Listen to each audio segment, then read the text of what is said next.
Good morning, everyone. So last week we had our annual Collars versus Scholars Classic, our yearly softball game where the priests and the seminarians come together to duke it out. We sported matching jerseys, pants, and hats, and played in front of a rather large crowd that for some reason decided to watch a bunch of men way past their athletic prime to make fools of themselves. At least that's how I saw it. Last year, I pulled a hamstring in my very first at-bat of the game and walked with a limp for the next couple of weeks. This year, I didn't get hurt, but I was quite sore for a few days. Last year, the priests beat the seminarians. This year, the result was a little different, and I will go no further in talking about it. As I was out there playing center field, I was kind of brought back to my high school days of playing baseball and getting very competitive and passionate. Here in the parish, things are pretty smooth sailing, not a lot of emotion. But once I get on the ball field, everything kind of changes. I don't think I've ever yelled at other priests as much as I did out there on the softball field. But we celebrated a lot of runs. We also commiserated in our frustrations at letting the game just kind of slip slowly and fade out of reach. But I bring up this softball story because it reiterates the lesson, I think, that Jesus is communicating to us in the gospel today. Specifically for me, a lesson about priesthood. Because you see, we priests on this softball team, we had to work together as a team. We don't usually have that experience.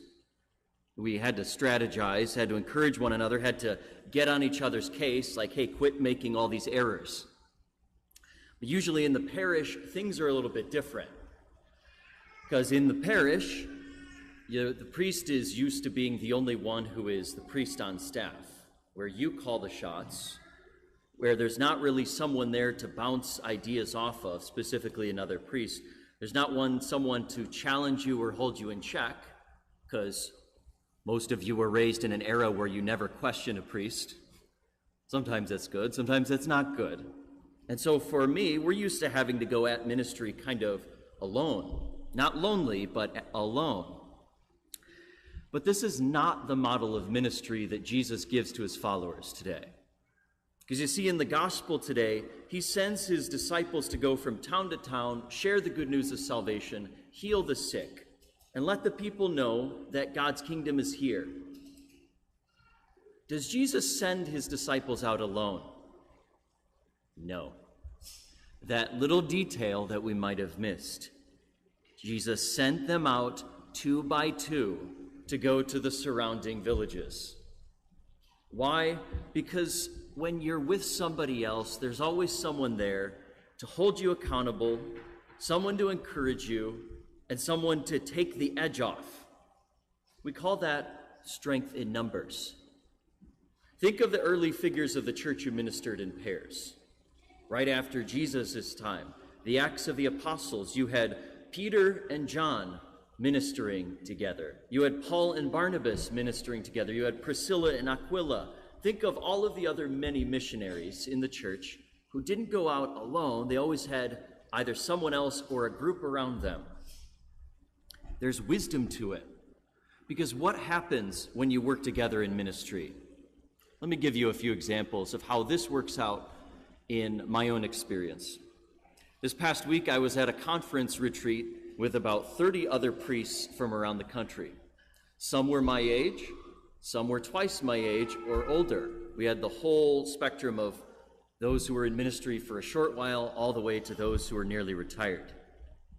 We prayed a lot together, we ate meals together, we had strong discussions, we kind of got in each other's face sometimes about how to do ministry in the parish. What's the most prudent way to do that? But we lifted each other up, we challenged each other, and we encouraged each other to live out our call to holiness. It's almost as if the laborers in the vineyard need to take some time off to lift each other up and to spend time together. Here's another example. For the last 3.5 years, I have been the only priest on staff here at the parish. Father Bill, as you know, is not on staff here, and it's only here for Sunday Mass. So I've had to make decisions without working alongside another priest. But now, as you got to hear before Mass, all of that has changed. Father Alex began his assignment here this past week. A newly ordained priest would never be sent out to take over a parish by himself. Why? Because that would not be smart. Instead, you are sent to a place where there's already a pastor in place. You get to learn the ropes, get to bounce ideas back and forth. And the same thing goes for me. It's helpful to have another priest to walk alongside me in ministry, to challenge me when that needs to happen, to offer a different perspective, and to relate to things that really only a priest can understand. Here's another example of what strength in numbers looks like. For those of you who are unaware, our parish has produced 2 seminarians in the last 2 years. That is, young men who are studying for the priesthood. Last year we had Roy enter. This year we will have Nathan from our parish going to the seminary. There will be about 70 young men at that particular school who are also striving to grow in virtue, who are also trying to figure out God's will for their lives, who also need someone alongside them to lift them up, to remind them God is calling you to this. Don't let your weaknesses prevent you from being confident. Don't let anything that you have done or your sense of I'm not worthy for this prevent you from seeing God's action within you. Strength in numbers. When you're all by yourself, it's easy to get discouraged. You get stuck in your head and you forget where God is leading you. But when you have others at your side striving for the same goal, you get encouraged, you get lifted up, and you're challenged to strive for even more. But that's the priesthood, right? I could be up here giving you examples from my life all day. But what about you? What about all of you? Lots of people think that priests are lonely, but I can tell you that's not true. I am around people all the time. Each week I get together with a group of priest friends, and we do the same thing as I just explained, kind of lifting each other up, sharing ministry experiences, telling each other that was not smart to do, or saying that's a great idea to do. But I think that most Americans have a problem when it comes to not having someone around you to lift you up, to support you. The American Time Use Survey found that in the last 20 years, the amount of time that Americans spend with another person has decreased by 20%. So if you used to spend 5 hours a day with other people, then on average that has gone down to about 4 hours a day. Americans are more alone than ever before. You don't have people around you to lift you up, support you, or challenge you. And experts call this the great friendship collapse. There's data to back that up. So last year, 43% of adults said they reported feeling more anxious than the year before. 6 out of 10 single adults said that they were not looking for relationship or dates. And the Global Flourishing Study found that of all young adults, 19%, so 1 in 5 of young adults said they had no one they could count on for social support. Experts say one reason for this is that it doesn't just happen to us, we choose to spend less time with others. One of the reasons is our addiction to our screens, right? So our smartphones, which causes us to deplete our emotional energy reserves so that we don't have the energy anymore to want to be around other people. And so we become content with being alone when we should be out there, spending time with other people, being lifted up. But if we go back to what Jesus does in the gospel, there is wisdom to having someone at your side, because you're not stuck up here. It's not all on you. Everything doesn't depend on your success or your failure. You have the support of someone else with the same goal. Think about when Jesus walked from place to place, what did he do? He spent a lot of time with his disciples. Lots of time breaking bread with even complete strangers.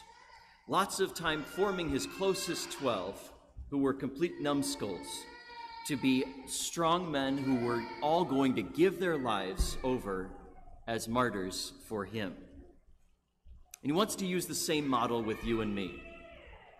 We weren't made to go at life alone. So the question is, who is at your side as you work in the vineyard of the Lord? Is it your spouse? Is it other family members? Is it close friends? Is it people you work with? Is it other parishioners? People who are striving to also live godly lives. So this week I invite you to do a few things. First of all, please pray for Father Alex as he begins here. Please pray for me. He is my first associate, so I am learning how to do this. Pray for Nathan and Roy and for all of the seminarians who are preparing to serve the Lord in the future. But also, let's take some time this week to think about how the Lord is inviting you now to team up with others, even others in this parish, to share the saving action of Christ, to get out of that shell that is often up here, and to get out and to not be afraid to bring what Jesus has done for you and me to a world that needs him. There is strength in numbers. So let's capitalize on that strength and work together to share God's transformative grace with a world that desperately needs the connection and hope that only Christ can give. God bless you this week.